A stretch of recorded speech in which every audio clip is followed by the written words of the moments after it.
Hello everyone, I'm Emma, and I'm your storyteller for today. Tonight's chapter is from Crickle the Crocodile series, and this is chapter 3, Crickle meets George. Meet Crickle. She is a crocodile who's ever so clever, and she helps animals with whatever their problems may be. This is why she is known for being such a clever croc. One particular sunny morning, Crickle was relaxing after her breakfast. She'd found a fabulous fishing spot just up from her burrow, and the supply of fresh fish for breakfast each day was plentiful. "Ah," she said contentedly, as she stretched and leaned back on the riverbank.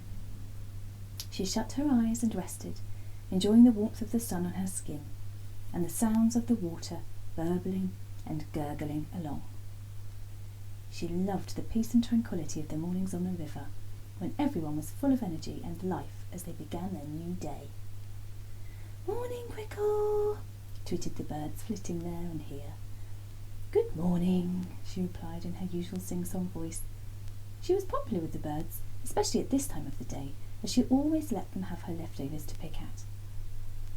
Crickle decided she would have a few more minutes in the sun before heading into the water for a swim, and so off she popped a few minutes later, after the sun had warmed her. She slipped into the water almost completely invisible, apart from her nostrils and her eyes, her cleverly designed body meaning she could swim almost entirely unseen, while still being able to see what was above the water and breathe through her nose. She was almost motionless as she watched and waited to see what would happen on the river today. As she watched, she saw a patch of the river seemed to have an unusually strong current. The water was moving faster there than usual, and she could see the branches and leaves and reeds being swirled and pulled into it before shooting out again. Crickle went over for a closer inspection.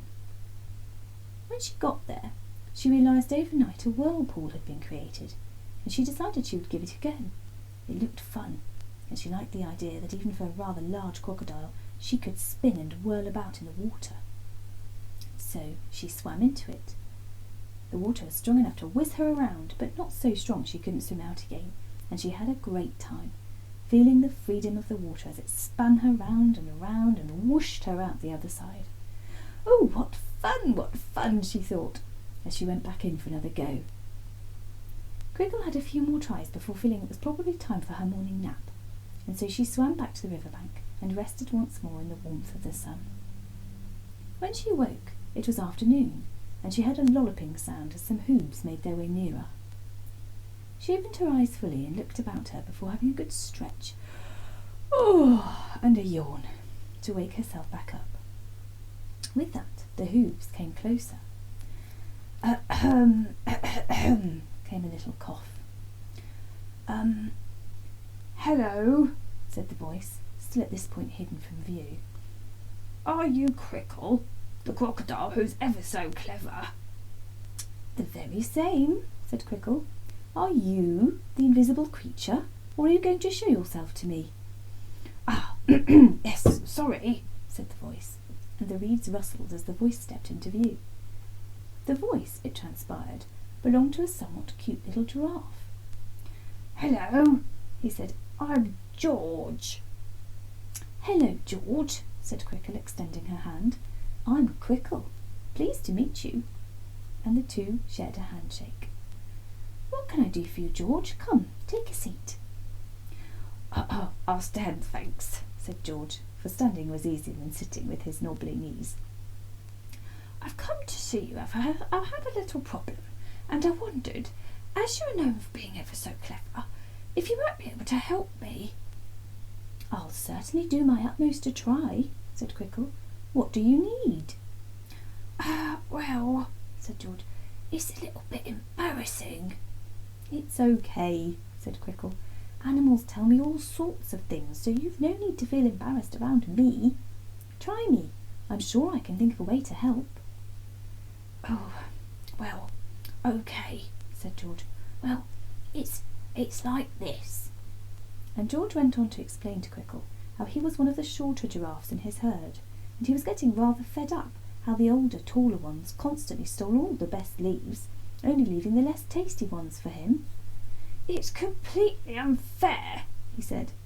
"They're taller than me, so they can reach the leaves higher up, but they still see the leaves that I can reach first. So I'm really very unhappy about this, and I've had enough.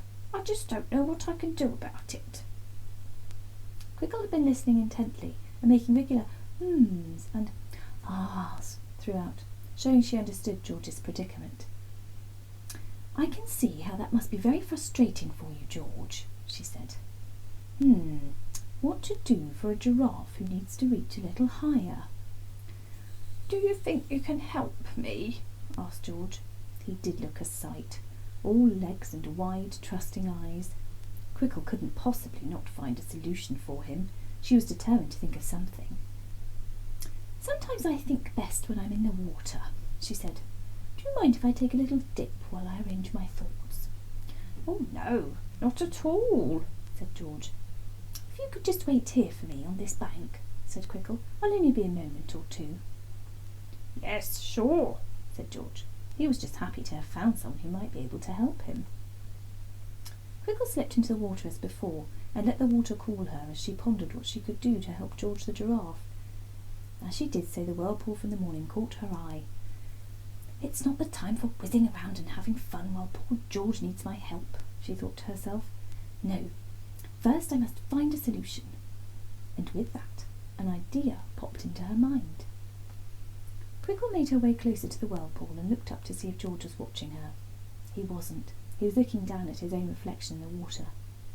So she made her way out over to the whirlpool and shouted. "Oh, George, help!" she cried. "Help me, George, help! Help!" George looked up at Crickle's cries, and he saw her tumbling around in a whirlpool in the river. Round and around she went, swirling and twirling where the current had caught her. "George, do something!" yelled Crickle, clearly in distress. There was no time to waste, so George made his way as deep as he dare into the river. He wasn't a great swimmer, but he did have long legs, and so he could get fairly close while still being able to stand up in the water. "George!" yelled Crickle, still tumbling about, splashing arms and legs everywhere.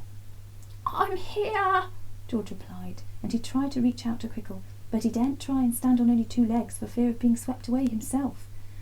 "Grab onto my head," he said, and he leaned in as close as he could for Crickle to be able to hold on and pull herself to safety. But it was no good.